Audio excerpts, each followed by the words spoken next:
Story अशी आहे की भगवंताला दाखवून द्यायचं माझे टॉप मोस्ट भक्त कोण आहे. तर भगवंतांनी काय केलं, श्रीकृष्ण जेव्हा होते तर त्यांनी एकदा डोकं नाटक केलं, माझं डोकं दुखतंय. आता डोकं दुखतं म्हटल्यावर सगळे म्हणजे हे झाले असे, भगवंताचं डोकं दुखतंय, आता काय उपाय करायचा. मग त्यांचं डोकं काय केलं थांबा, लहान होते भगवंत, बाळ असताना म्हणजे 5-6 वर्षाचं बालक, तेव्हा त्यांनी नाटक केलं माझं डोकं दुखतंय. मग सगळ्यांनी सगळे उपचार करून बघितले, वैद्य आणले, सगळे आणलं, काय डोकं दुखायचं थांबानच. ते सुद्धा मला काळजी वाटायला लागली. मग तेवढ्यात आहे ना तिथं भगवंतांनी सांगितलं आणि की माझं डोकं फक्त एकच उपाय माझ्या डोक्यादुखीवर, माझे जे भक्त आहेत भक्तांच्या चरणाची धूळ माझ्या डोक्याला लावली तर माझं डोकं दुखायचं थांबेल. आता तिथं नारद मुनी आले, नारद मुनींनी ऐकलंय. मग नारद मुनी म्हटले ठीक आहे यशोदा मायाचं घेऊ. भगवंत म्हणते तर ते हे झाले, भगवंत म्हणते नाही माझ्या आईचं सोडून बाकीचं कोणाचं पण आलं.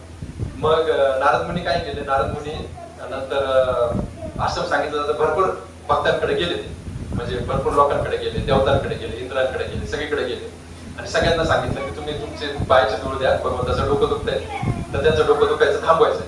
मग ते सगळे काय म्हणायला लागले माहितीये का, अरे किती मोठं पाप आहे, आम्ही नाही करू शकत.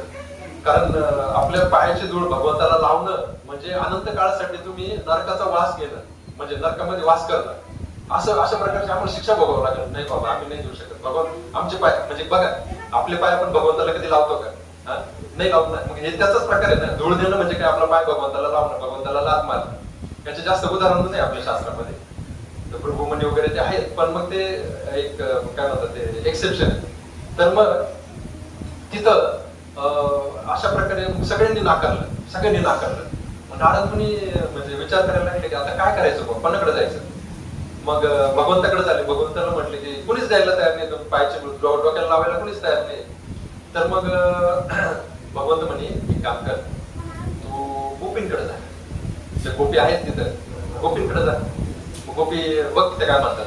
मग नारद मुनी गोपींकडे गेले आणि गोपींकडे त्यांची चरणाची धूळ मागितली. गोपींनी विचारलं कशासाठी, नाही म्हणे कृष्णाचं डोकं दुखतंय तर त्याचं डोकं थांबवण्यासाठी एकच उपाय म्हणे आपल्या भक्तांची चरणाची धूळ त्यांच्या डोक्याला लावली. मग गोपी जेव्हा त्यांनी लगेच आपल्या चरणाची धूळ काढून द्यायला सुरुवात केली.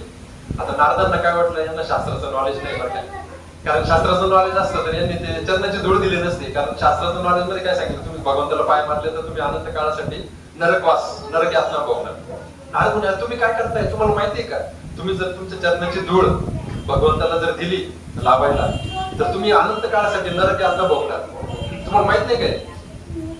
पण तो गोपी काय म्हटलं माहितीये का, भगवंताचं डोकं एक क्षणासाठी जर दुखायचं जर थांबलं आमचं चरण धूळ दिल्याने, तर आम्हाला अनंत काळासाठी नरक यात्रा भोगावी लागलं तरी आम्ही भोगणार. म्हणजे कुठल्या लेवलची भक्ती सांगा, टॉप मोस्ट लेवल ना, की मला काहीच नकोय भगवंतासाठी जे काय आहे ते बघ. पण ती खूप शुद्ध स्तरावरची भक्ती, तिथं आपण सगळे पोहोचू शकतो,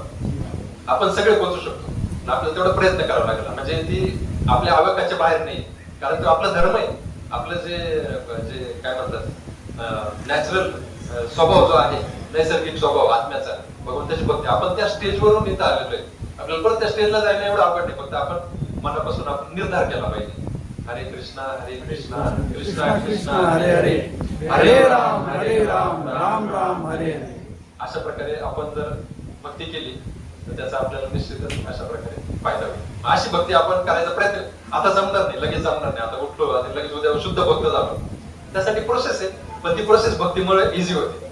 त्याच्यामुळे भक्ती आपण सोडली नाही पाहिजे आणि मग आपण हरिनामाच्या याच्यापासून आपण सुरुवात करूया.